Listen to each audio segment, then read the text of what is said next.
Boa tarde. Convido você ainda a rezar comigo pelo sinal da Santa Cruz. Livrai-nos Deus, nosso Senhor, dos nossos inimigos.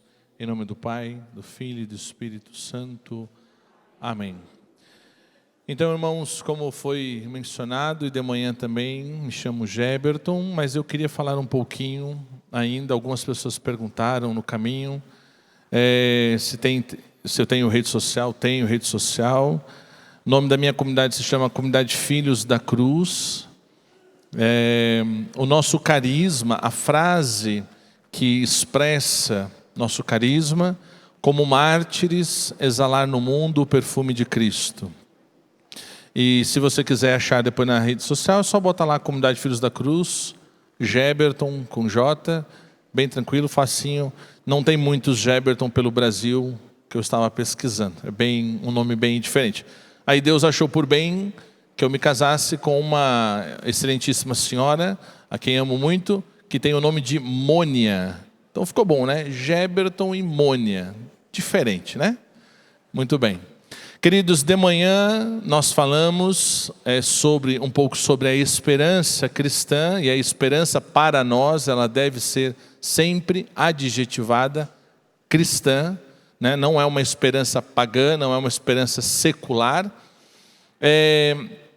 Falamos dos desafios, e são inúmeras as situações que buscam como que sufocar em nós essa esperança. Situações externas, muitas estão fora do nosso domínio, estão fora do nosso controle. Ok, mas é verdade que o Senhor não nos desampara, o Senhor não nos deixa só. No livro do Atos dos Apóstolos, logo no capítulo 1, versículo 8, há uma promessa do Senhor para nós. A bem da verdade, a teologia católica diz aí, os exegetas, que a Sagrada Escritura porta em torno de 3.000 promessas para nós. 3.000 promessas. Quantas você sabe de cor? E agora? Como que nós vamos nos apoderar de algo que nós não sabemos, não conhecemos? E na adoração de manhã, terminando, o Tiago disse assim: se você quer crescer com o Senhor, é preciso exercitar. Quer crescer no conhecimento, na intimidade de Deus? Leia mais a palavra, aprofunde-se mais na palavra. Aqui, meu irmão, no texto sagrado, estão as promessas do Senhor para nós, e aqui estão as respostas que muitas vezes nós buscamos e não encontramos. Deus fala. Santa Teresinha de Jesus, ela dizia que quando ela tinha algo no seu coração, que ela buscava, ansiava uma resposta, ela abria o Evangelho e Jesus sempre falava com ela. Não trata-se de uma espécie de bibliomancia, não é isso.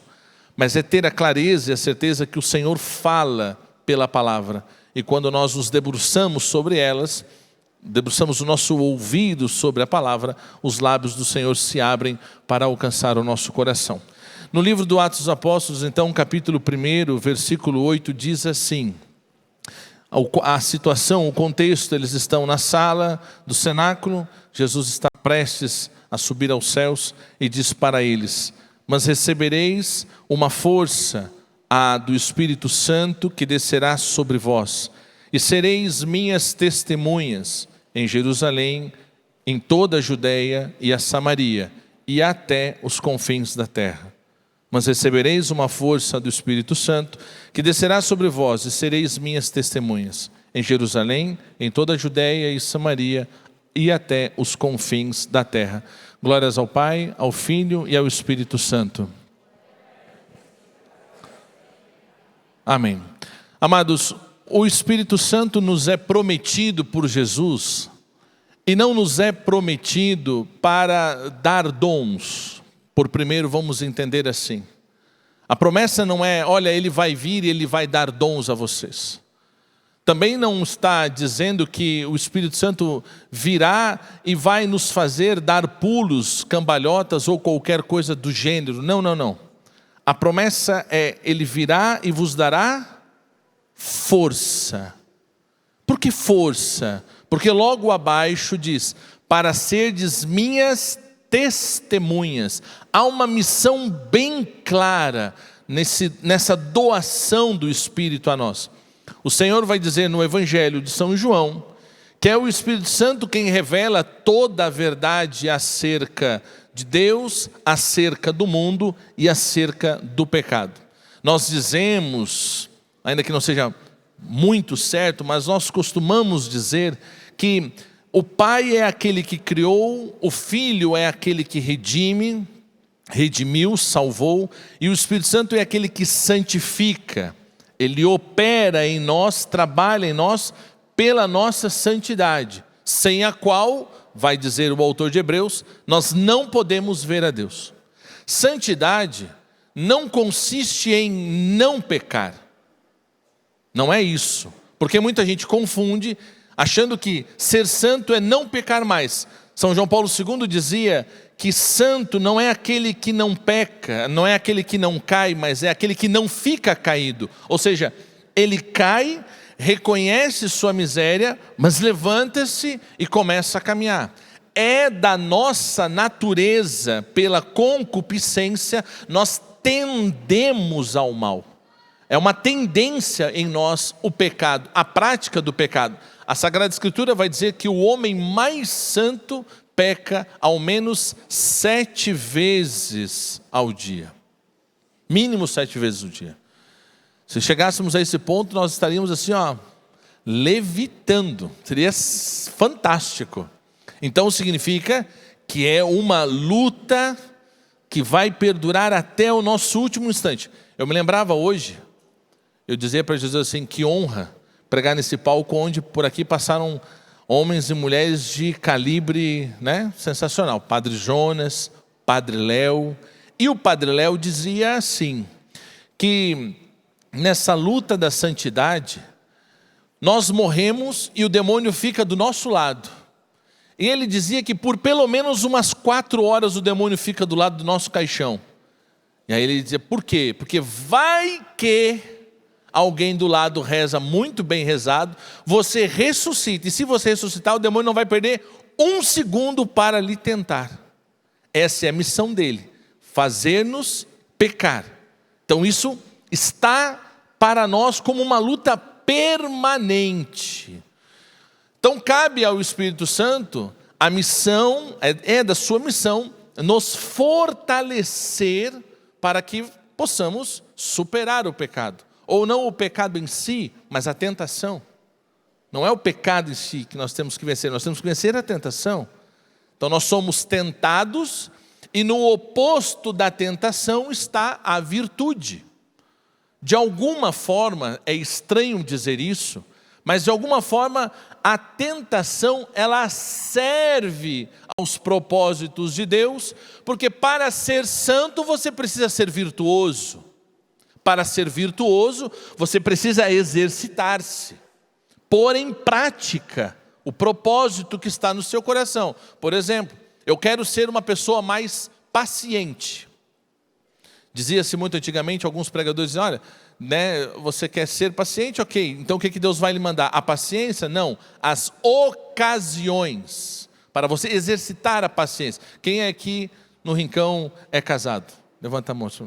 Você está cheio de oportunidade para ser paciente. Não falta. Quem é casado não falta. Quem tem filho? Quem aí tem filhos? Olha aí quanta oportunidade para exercer a paciência.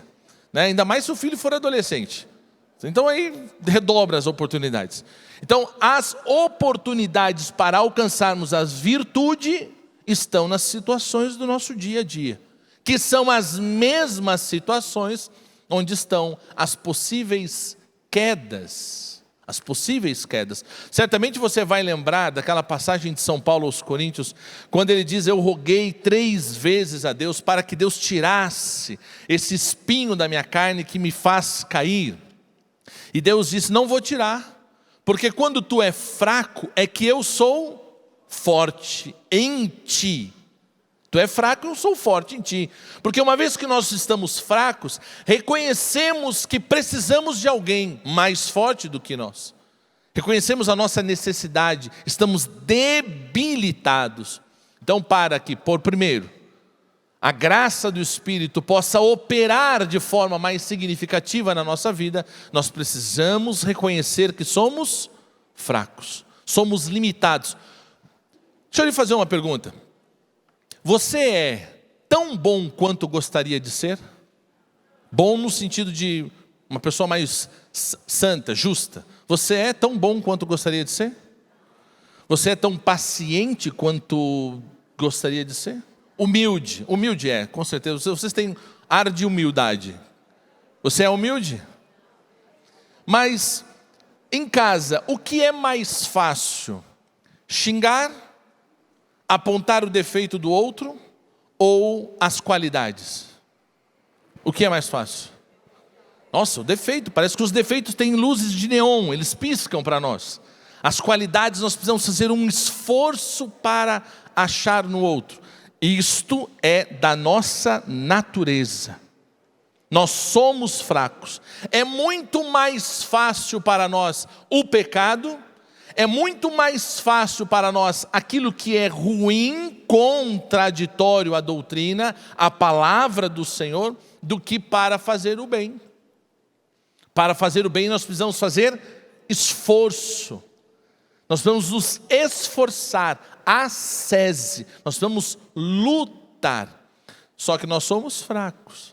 Deus sabe disso. O Senhor sabia disso. Então Ele diz, eu vou dar a vocês o meu Espírito e Ele vos dará força. E essa força, São Paulo chama de dínamos, lá em Colossenses. Ele vai dizer, eu me movo por uma poderosa energia. Essa energia é power, em inglês seria power, no sentido mesmo de força elétrica, energia que impulsiona. Não é só força para levantar um peso, mas é uma força dinâmica, que não lhe deixa parado, que lhe movimenta. Lembramos de manhã que peregrino está em movimento.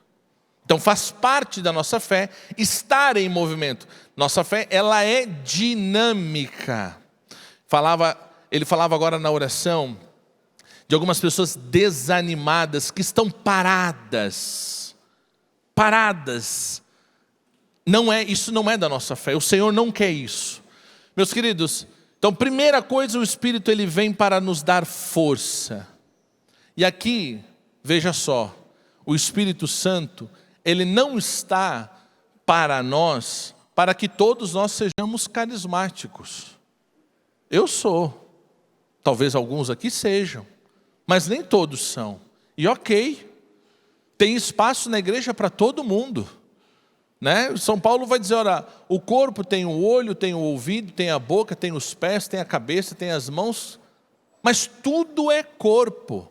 Mas o sangue, a energia que passa pelo sistema mecânico, muscular, que move o pescoço, que move o globo ocular, também é a mesma que move a mão e move os pés.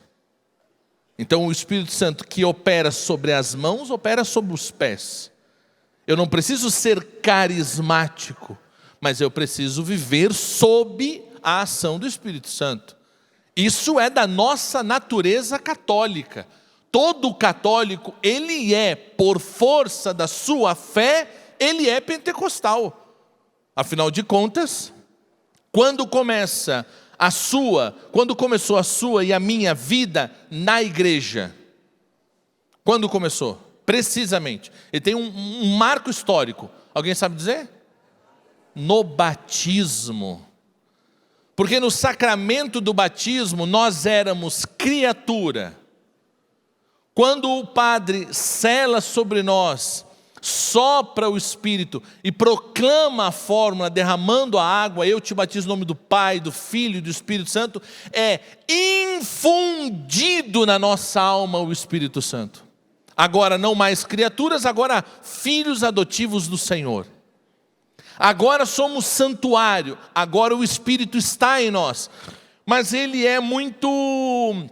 Espírito Santo ele é muito dócil, ele é meigo, Ele é suave.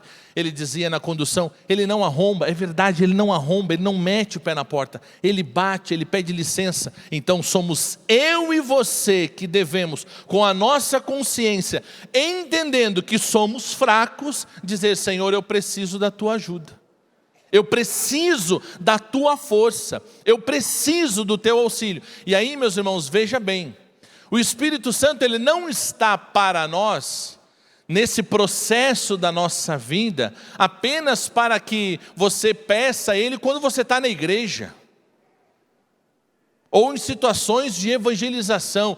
Eu tenho que ter parresia, eu tenho que viver os carismas, então eu preciso do Espírito Santo. Não. Quando você está angustiado, quando você está numa situação difícil, quando você está e a gente consegue perceber, quando eu falei da palavra que Deus me inspirava de manhã, sobre a questão dos relacionamentos matrimoniais que estavam aqui e estão em crise, para o seu casamento, o remédio chama-se Espírito Santo, porque ele trabalha o seu coração. Para que você seja um esposo melhor para a sua esposa, você precisa do Espírito Santo. Para que você seja uma esposa melhor para seu esposo, você precisa do Espírito Santo. Porque quem nos faz do homem velho ao homem novo é o Espírito Santo. Quem faz a obra é o Espírito Santo. Naquele momento que você chega em casa, você, esposa, chega em casa ou está em casa, mas você vai ao quarto, seu marido saiu do banho e deixou a toalha molhada sobre a cama. Que maravilha. E você ficou buzina da vida, louca para pegar ele pelo pescoço, braba. Aí já lembra de outras coisas, porque a memória feminina, ela é um uau, né? Já começa a lembrar de 1 milhão de coisas. E o demônio, que não é bobo, já aproveita e começa a lembrar outras coisas. Então você já está zangada, está buzina da vida, já quer estrangular ele. Mas ao mesmo tempo você participou de uma quinta-feira de adoração que disseram que para a solução do seu casamento é o Espírito Santo. Você bota a mão no seu coração e diz: vem, Espírito Santo. Eu quero ser uma mulher nova, uma esposa nova. E você começa a rezar no seu coração e dizer: vem, Espírito Santo, vem, Espírito Santo. Ele vem e ele faz a obra nova. A situação, a ocasião da paciência, da humildade, da misericórdia, está ali, toalha molhada sobre a cama. Você já sabe que você é fraca, que você quer, mas sabe também que quer ser melhor. Agora cabe você a dizer: eu preciso de ti. Eu preciso de ti. Porque veja que interessante. O Papa Bento XVI, ele disse em dado momento que o cristianismo, o catolicismo, não se propaga, ou melhor, não propaga-se por proselitismo, que significa a força de palavras. A força de palavras. O cristianismo, o catolicismo não se propaga à força de palavras. Ele diz: propaga-se por atração. Olha que interessante. Nossa fé propaga-se por atração. Quantas vezes dentro da sua casa, para seu esposo, seu filho ou outras circunstâncias, você falou de Jesus?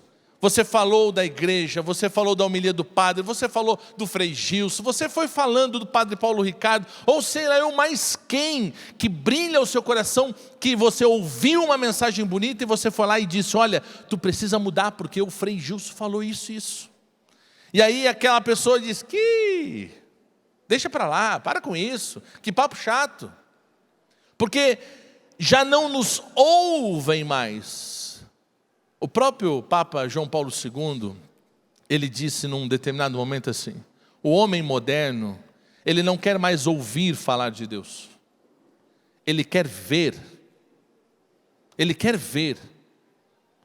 Seu esposo quer ver em você, esposa, o Jesus que você fala que encontra na igreja. Você, esposa, certamente você tem dificuldade de trazer aquele Jesus com os seus atos. Então você precisa da graça do Espírito. Quantos homens devem ser dentro de casa um novo São José, um novo José para a esposa e para os filhos, mas não tem a força para colocar em prática o que houve na pregação lá no grupo de oração, na homilia da missa ou num retiro ou numa quinta-feira de adoração. Você tem que trazer Jesus para dentro de casa com a sua vida. Não adianta viver na igreja. é preciso viver a igreja. Não adianta falar de Jesus, é preciso viver Jesus.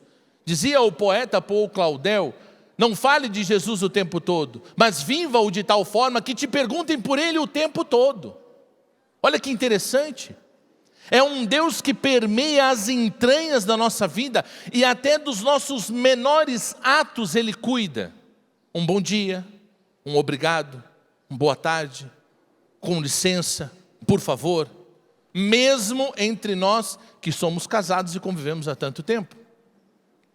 O Espírito Santo, ele trabalha no refino. Muitas pessoas acreditam que ser santo é fazer grandes obras.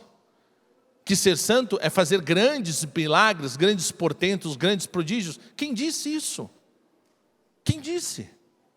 Ser santo, meu irmão, ser santo é reproduzir em si os traços de Jesus. Nós precisamos, vai dizer São Paulo, crescer, o homem interior tem que crescer, alcançarmos a maturidade do homem interior que é Cristo Jesus. Quando alcançamos essa maturidade do homem interior, que é Cristo, são as virtudes que brotam em nós. Como fulano está diferente, como o ciclano está diferente. Quando você ouvir aquela frase, famosa frase, quem te viu, quem te vê, hein? Quando você ouvir essa frase, você está no ponto de mudança. Porque as pessoas que convivem com você são as pessoas que melhor conhecem você, sabem dos seus defeitos. E conhecendo você, elas começam a perceber a sua mudança. Testemunho, a palavra testemunho, ela vem de uma palavra latina que é martírios. Então, nós somos chamados, por força da nossa fé, a sermos mártires. O mártir cruento ou incruento, ele é testemunha de Cristo. Antigamente, falava-se, o testemunha era aquela pessoa que vendo algo, ela dava fé. Eu vi fulano fazer tal coisa. Então ela dava fé, ela dava testemunho daquilo. Quando Jesus vem, Jesus morre, ressuscita, e os cristãos, os seguidores, começam a ser perseguidos, a serem mortos por conta da fé, é dito para eles, olha, nega Jesus e vive, ou fica com Jesus e morre. Eles começaram a morrer por Cristo para dizer, mas eu creio, eu experimentei algo tão verdadeiro, alguém tão autêntico que muda a minha vida, mudou a minha vida, muda a minha estrutura. Então eu não posso negá-lo, eu dou testemunho com a minha vida de que Jesus é verdadeiro. Daí vem o mártir, o mártir da fé. Muitos perdem sua vida, morrem, são como agora há pouco tempo, se não me engano, na Nigéria, o Boko Haram trancou quase 200 cristãos numa missa de domingo, trancou a igreja e tocou fogo, matou todo mundo dentro da igreja. Todos os católicos foram para lá para participar da missa, morreram. Como morreram pela fé, deram testemunho de fé, são mártires. E aquele que morre em ato de testemunho de fé, mártir, ele passa direto pelos flancos da cruz, direto para o céu, porque ele lava suas vestes nas vestes do Cordeiro, como está no livro de Apocalipse.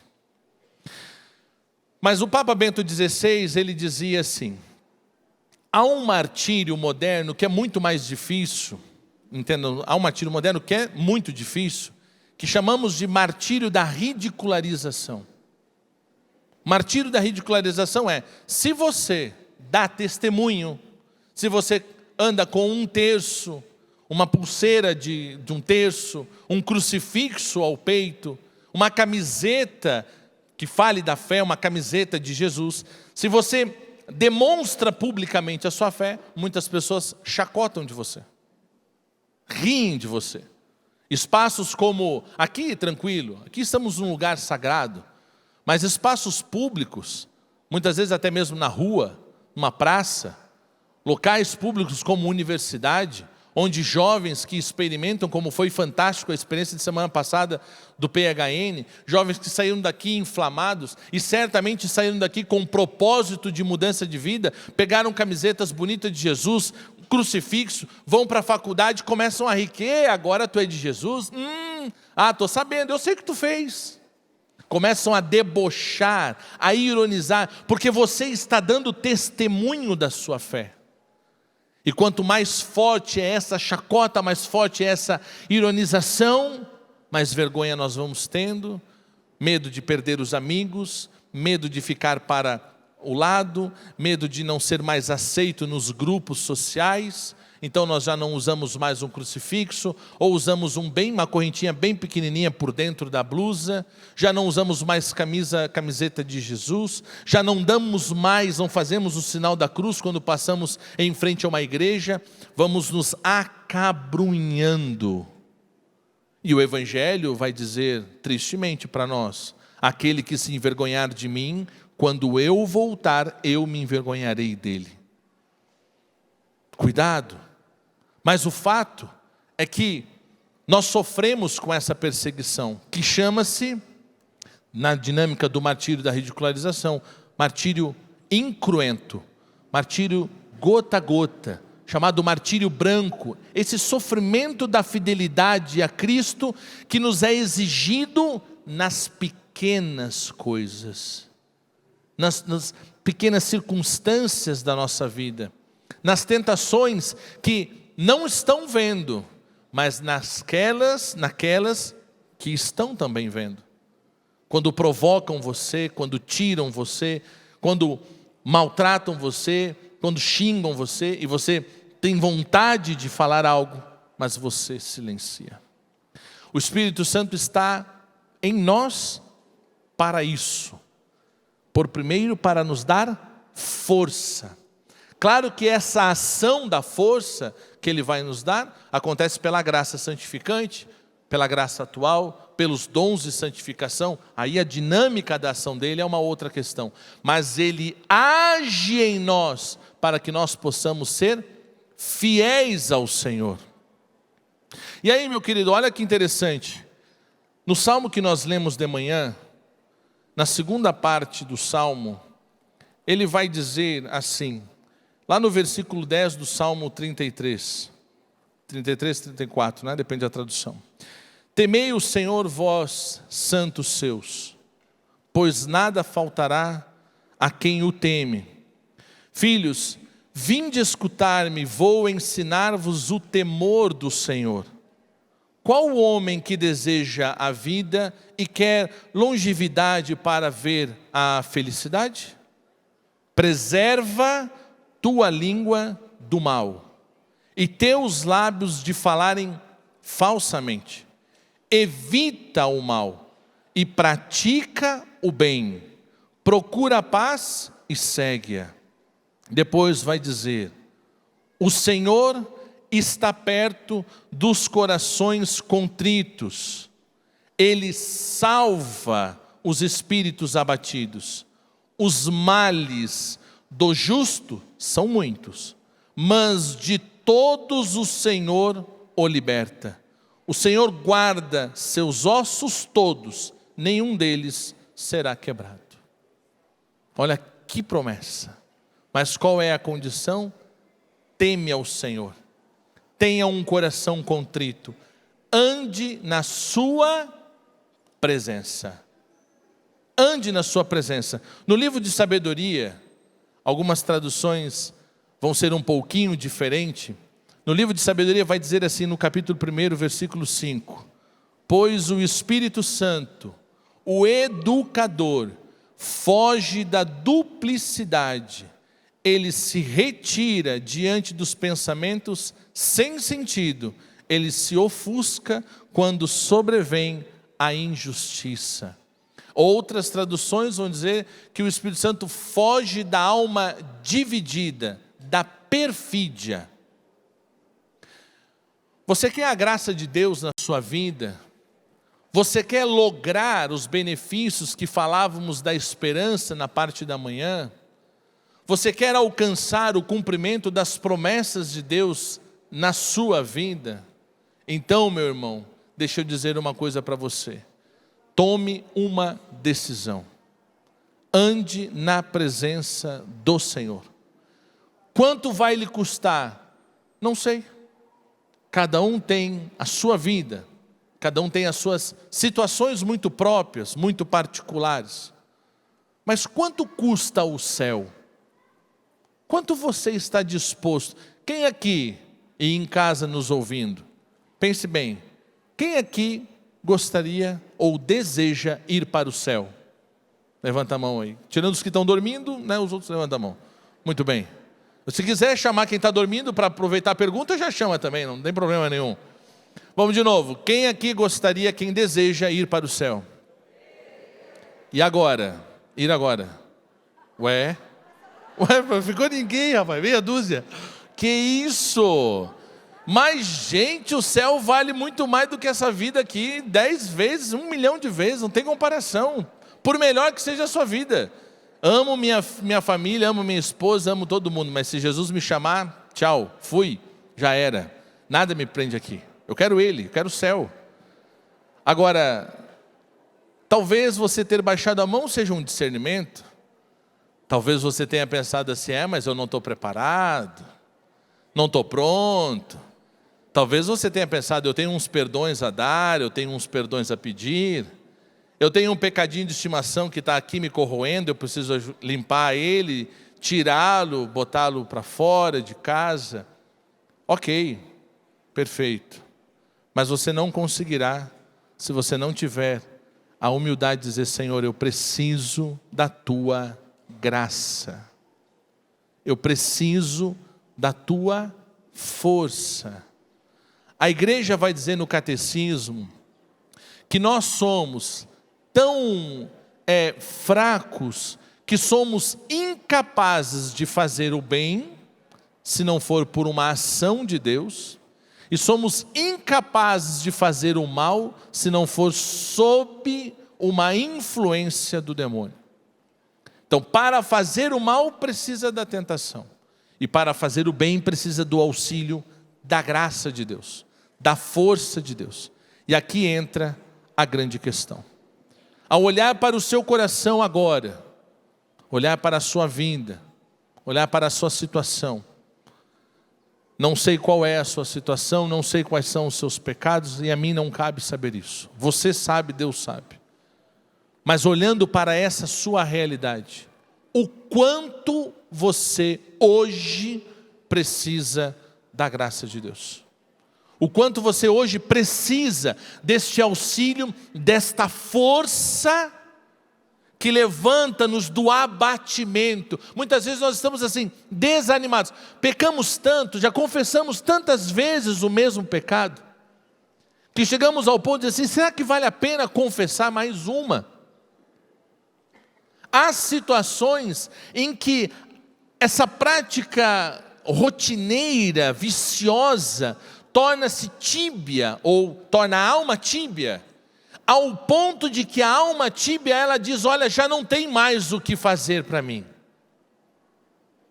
Irmão, não há situação que você esteja hoje, não há desânimo, leito de desânimo ao qual você esteja prostrado, não há abatimento que pese sobre você, do qual Deus não possa levantar você. Ele só não pode levantar você se você disser assim, eu não preciso. Ou se você disser, eu não quero. Mas se você disser, Senhor, eu quero, Ele vai levantar você. E eu preciso falar uma coisa que está me incomodando o coração desde a oração inicial. E eu vou falar algo. É uma pessoa que está nos acompanhando pelo sistema de comunicação. Você ficou muito mexido com a pregação de manhã, mas você como que entrou num ciclo de desespero. E você tem uma arma para praticar suicídio.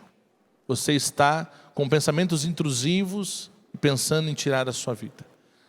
Deixa eu dizer para você que está nessa situação. O Senhor diz para você agora, eu te amo. Você vale a pena. não faça isso. Eu estou aqui para te levantar dessa situação. Minha irmã, meu irmão, não sei quem é você, mas eu sei que você vale o sangue de Jesus derramado na cruz. Onde você estiver, se você puder agora, fique de joelhos e diga: Senhor, me ajuda, eu preciso. Onde você estiver, Deus vai te dar essa graça. Mas são muitas pessoas aqui que sofrem de pensamentos intrusivos. Pensamentos contra a própria vida. Pensamentos de desânimo. Vontade de abandonar tudo. Vontade de abandonar a igreja, a fé. De largar tudo. Eu sei, o demônio ele age dessa forma para nos roubar de Deus. Mas meu irmão, há uma força dentro de você. Há uma força poderosa dentro do seu coração chamada Espírito Santo. E ele está aí, pulsando, só esperando você dizer, vem. Só esperando você dizer, Senhor, eu preciso da tua graça. Senhor, eu preciso da tua força. Talvez você de manhã, você quando toca o seu despertador, você diz assim, meu Deus, eu não aguento mais. Pois é. Não diga mais isso, diga, Espírito Santo, eu preciso da tua força para mais esse dia. Ele vai te ajudar. Mas você precisa pedir. Você precisa dizer. Quantas vezes a palavra está dita, ali no Salmo 33 vai dizer, eu ouvi o grito do meu povo, eu ouvi o grito do meu justo. De você colocar-se de joelho e dizer, Senhor, eu não aguento mais, meu coração está dilacerado, Senhor, eu preciso da tua graça. Irmão, Ele ama você ao extremo da cruz, Ele não vai deixar você abandonado. Ele virá com a sua força, porque no versículo 8 diz, um anjo acampa ao redor daqueles que o temem, e se você o ama, se você está na presença dEle, conflitos, aflições, perseguições haverão, mas o Senhor colocará um anjo ao seu lado. O demônio não vai tocar o dedo em você, porque o Senhor não permite que isso aconteça. Mas você precisa pedir.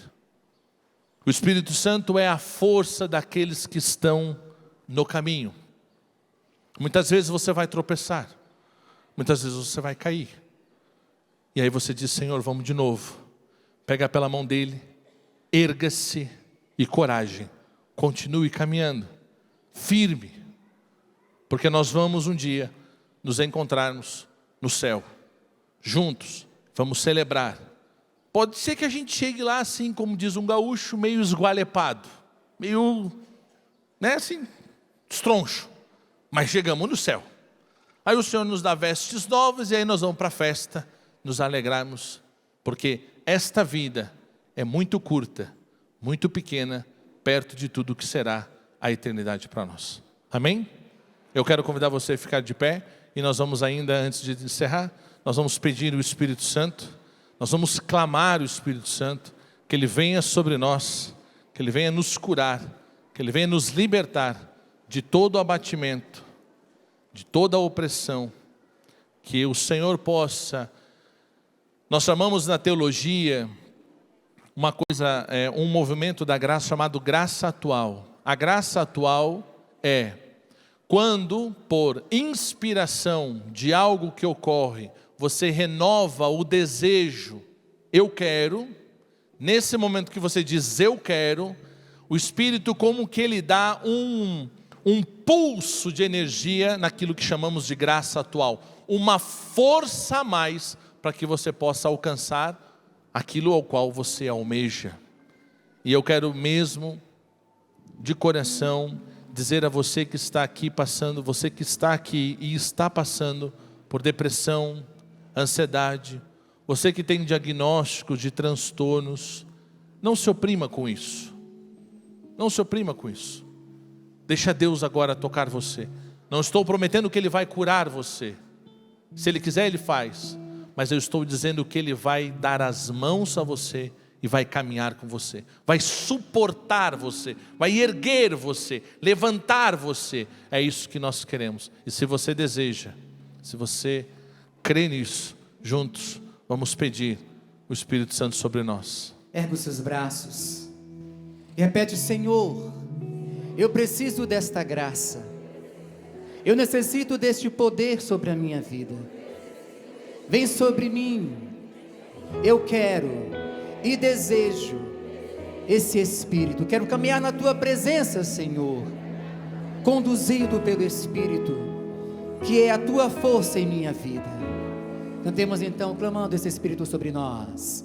Eu preciso de Ti, meu Senhor, eu preciso de Ti, quero caminhar contigo, quero caminhar contigo e não mais andar sozinho, eu preciso de Ti, de braços erguidos, eu preciso de Ti, eu preciso de Ti, meu Senhor, eu preciso de Ti, quero caminhar contigo, quero caminhar contigo e não mais andar sozinho, eu preciso de Ti. Peça, vem, vem, vem Espírito, por isso vem Espírito Santo,